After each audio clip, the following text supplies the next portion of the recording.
नमस्कार। आज हम बात करेंगे एक ऐसे वीर योद्धा की जिसके ऊपर अलाउद्दीन खिलजी की शहजादी मर मिटी थी। हाँ, तो पद्मावती विवाद के बीच एक ऐसी कहानी भी सामने आई जिसके बारे में बहुत ही कम लोगों को पता है। राजस्थान में एक ऐसे योद्धा हुए थे जिस पर अलाउद्दीन खिलजी की शहजादी मर मिटी थी। क्या ये प्रेम कहानी परवान चढ़ी या फिर इसका अंत हो गया? चलो आओ जानते हैं आज इस कहानी के बारे में। ये कहानी जालोर के वीर राजपूत राजकुमार वीरमदेव की है।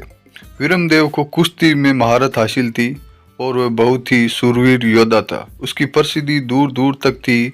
मेवाड़ के पास ही जवालीपुर वर्तमान जालोर में सोननगरा चौहान शासक कांदड़ देव का पुत्र वीरमदेव दिल्ली दरबार में रहता था। बात उस समय की है जब वह यहाँ रहता था तो अलाउद्दीन खिलजी की बेटी शहजादी फिरोजा को वीरमदेव से प्यार हो गया था। कहते हैं कि वीरमदेव को शोहरत और व्यक्तित्व के बारे में सुनकर दिल्ली के तत्कालीन बादशाह अलाउद्दीन खिलजी की पुत्री शहजादी फिरोजा का दिल वीरम पर आ गया और शहजादी ने किसी भी कीमत पर उसे शादी करने की जिद पकड़ ली और कहने लगी, वर वीरू वीरमदेव ना तो रहूंगी अकन कुंवारी, अर्थात निकाह करूंगी तो वीरमदेव से, नहीं तो अक्षत कुंवारी रहूंगी। बेटी की जिद देखकर अलाउद्दीन खिलजी ने अपने हार का बदला लेना और राजनीतिक फायदा उठाने की सोचकर अपनी बेटी के लिए जालोर के राजकुमार को परिणय प्रस्ताव भेजा। कहते हैं कि वीरमदेव ने यह कहकर प्रस्ताव ठुकरा दिया था कि मामो लाजे भाटिया कुल लाजे चौहान, जय में परणु तुर्कनी तो पश्चिम उगे बहान,